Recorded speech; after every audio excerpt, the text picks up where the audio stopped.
Chào mừng Nị đã quay trở lại với series âm nhạc trên màn bạc. Hôm nay mình sẽ quay ngược thời gian trở lại với thời kỳ phim câm với những bộ phim đã làm thay đổi lịch sử điện ảnh. Tuy là phim câm nhưng những bộ phim này đã gắn liền với tuổi thơ của rất nhiều người và chỉ cần nhắc đến tên thì ai cũng biết. Đó là những bộ phim hài của Charlie Chaplin mà tiếng Việt mình gọi bằng một cái tên rất quen thuộc, Charlot.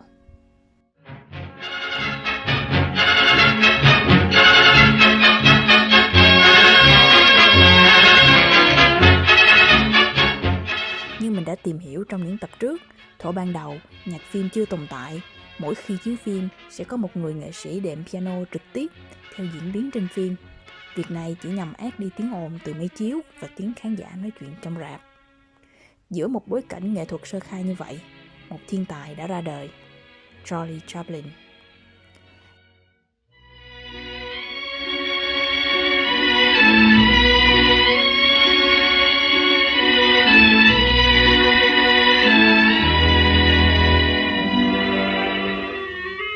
Nhắc đến Chaplin là nhắc đến nhân vật kinh điển, gã lang thang với chiếc mũ quả dưa, chiếc quần rộng thùng thình và đôi giày quá khổ trong loạt phim hài Charlot do chính ông sáng tạo ra.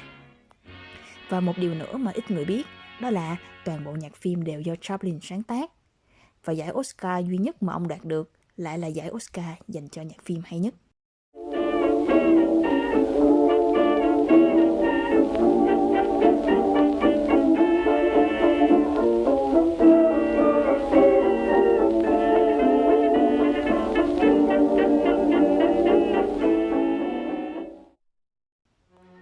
Lớn lên trong nghèo khổ, nhưng Chaplin lại có niềm đam mê đặc biệt với âm nhạc, đặc biệt là nhạc cổ điển. Do chưa từng học nhạc nên ông không biết đọc nốt, cũng không biết viết nhạc. Cách ông thường làm sẽ là hợp tác với một người phối nhạc, rồi sau đó tự ngâm nga một giai điệu la la la, tương ứng với những phân cảnh trong phim, kèm theo một vài lời mô tả kiểu như tôi muốn chỗ này nó Tchaikovsky hơn một chút, tôi muốn 4 nốt này giống với 4 nốt đầu trong bản nhạc của Liszt, kiểu vậy. Và người kia sẽ có nhiệm vụ chép lại và chỉ đạo dàn nhạc chơi lại khúc nhạc đó theo ý Chaplin. Loạt phim về Charlot bắt đầu từ năm 1918. Thời điểm đó, Chaplin vẫn sử dụng dàn nhạc sống cho bộ phim. Sau đó, mặc dù công nghệ âm thanh ra đời, Chaplin vẫn từ chối việc lồng tiếng cho nhân vật gã lang thang. Cho đến năm 1931, lần đầu tiên, ông sử dụng âm nhạc được thu âm trước cho bộ phim mang tên Ánh sáng đô thị. Bộ phim sau đó đạt thành công rực rỡ. Và cũng nhờ kỹ thuật thu âm này, Chaplin cũng hoàn toàn làm chủ được âm nhạc trong phim mà không cần sử dụng lời thoại.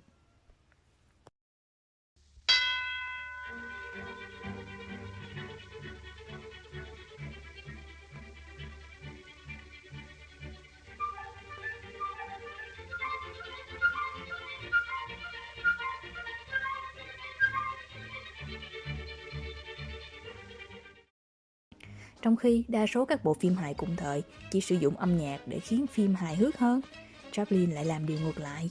Ông muốn âm nhạc của mình phải thật tinh tế. Theo ông, giữa một rừng nhân vật hỗn loạn với những hành động thô kệch, âm nhạc tinh tế sẽ mang lại cảm xúc cho bộ phim, giúp phim trở nên hoàn chỉnh thay vì chỉ dừng lại ở mức một bộ phim hài tầm thường. Có thể nói, ông là một trong những người đầu tiên mang lại linh hồn cho nhạc phim. Và giờ mình hãy xem cách ông sử dụng âm nhạc nha Nị.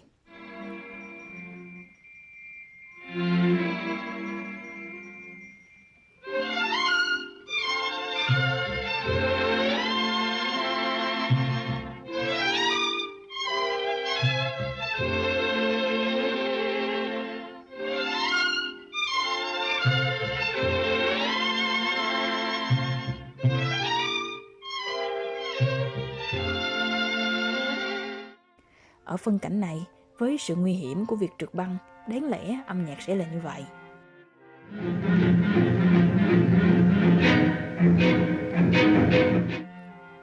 Nhưng không, thay vì dùng âm nhạc để miêu tả ngoại cảnh, Chaplin lại dùng âm nhạc để miêu tả cảm xúc bên trong của nhân vật. Và đó là lý do vì sao Chaplin trở thành huyền thoại. Trong khi những bộ phim hài khác chỉ có thể làm khán giả cười, Chaplin lại khiến khán giả vừa cười vừa xúc động. Ví dụ như trong phim Ánh sáng đô thị là câu chuyện gã lang thang đem lòng yêu một cô gái mù.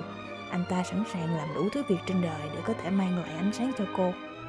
Nếu không có âm nhạc Cảnh cuối phim, khi gã lang thang gặp lại cô gái, sẽ không thể xúc động đến vậy.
Một bộ phim khác là The Kid, đứa trẻ, kể về việc gã lang thang tình cờ nhặt được một đứa trẻ bị bỏ rơi. Sau đó cả hai trải qua những tháng ngày mưu sinh cơ cực nhưng vui vẻ bên nhau. Cho đến khi những nhân viên trong trại tế bần phát hiện đứa bé là trẻ mồ côi nên họ đến bắt đứa bé đi. Cho đến tận bây giờ, cảnh phim này vẫn là một trong những cảnh phim vô cùng xúc động dù không hề có một lời thoại nào. Âm nhạc và diễn xuất của các diễn viên đưa mình từ nhiều cung bậc cảm xúc khác nhau, từ căng thẳng, hài hước đến xúc động chỉ trong vài phút ngắn ngủi.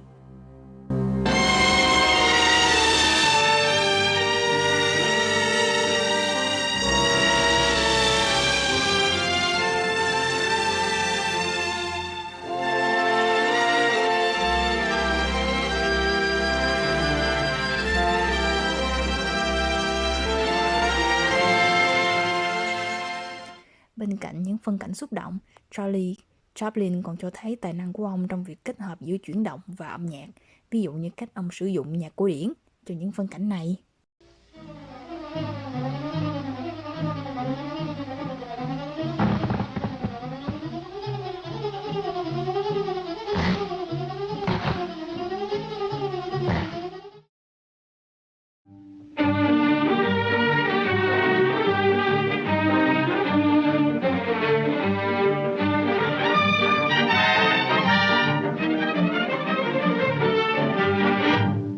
Hoặc cách ông làm với 2 ổ bánh mì sau đây.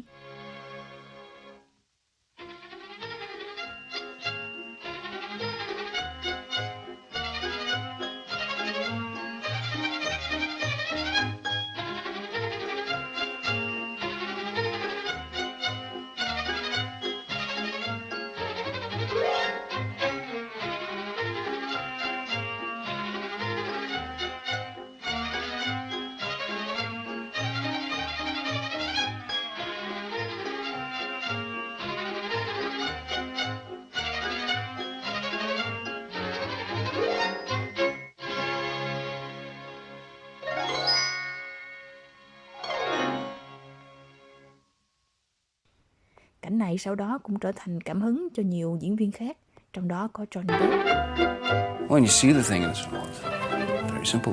It's so difficult. It's so difficult.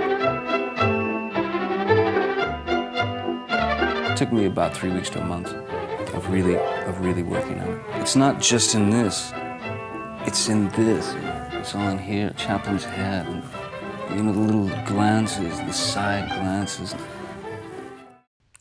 Thì thời nay á, để diễn một cảnh tình yêu đôi lứa trên màn ảnh, diễn viên chỉ cần nhìn vào mắt bạn diễn và nói 3 từ anh yêu em, thế là ai cũng hiểu.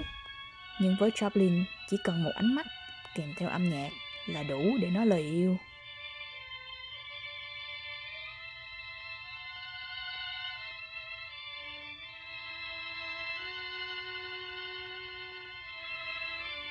Charlie Chaplin là đạo diễn, là người viết kịch bản, là diễn viên chính và cũng là nhạc sĩ trong chính bộ phim của mình. Tài năng của ông như Johnny Depp từng nói, điều này chỉ diễn ra một lần và tôi không nghĩ sẽ diễn ra lần nào nữa. Bây giờ mình quay trở lại vấn đề lúc đầu. Vậy sau cùng, Chaplin có đồng ý lồng tiếng cho nhân vật gã lang thang của mình không? Câu trả lời là có. Trong bộ phim Thời đại Tân Kỳ, lần đầu tiên và cũng là lần duy nhất khán giả được nghe giọng của gã lang thang. qua một bài hát.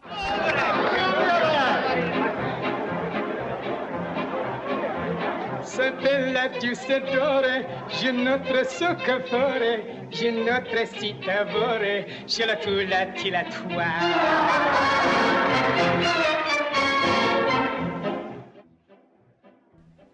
Đừng hoang mang khi nghe lời bài hát, vì đây là sự kết hợp giữa tiếng Pháp, tiếng Ý, tiếng Anh để tạo thành một bài hát vô nghĩa. Lần duy nhất khán giả nghe giọng của gã lang thang lại là những lời vô nghĩa. Thật thú vị, một cách để Chaplin khẳng định tài năng mà không cần phải lên tiếng.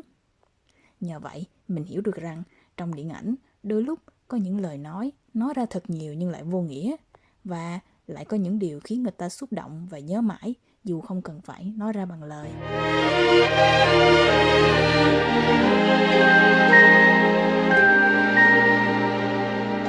Smile, though your heart is aching. Smile, even though it's breaking.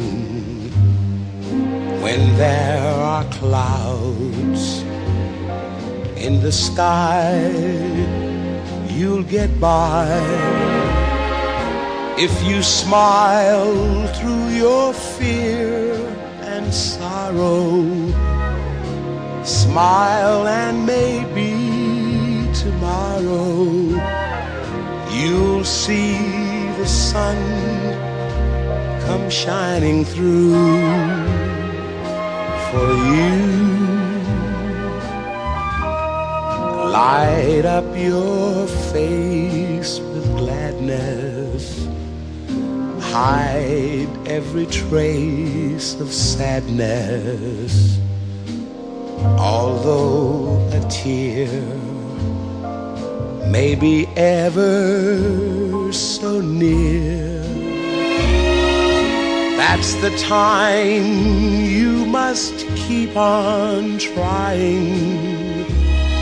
Smile, what's the use of crying? You'll find that life is still worthwhile if you just smile.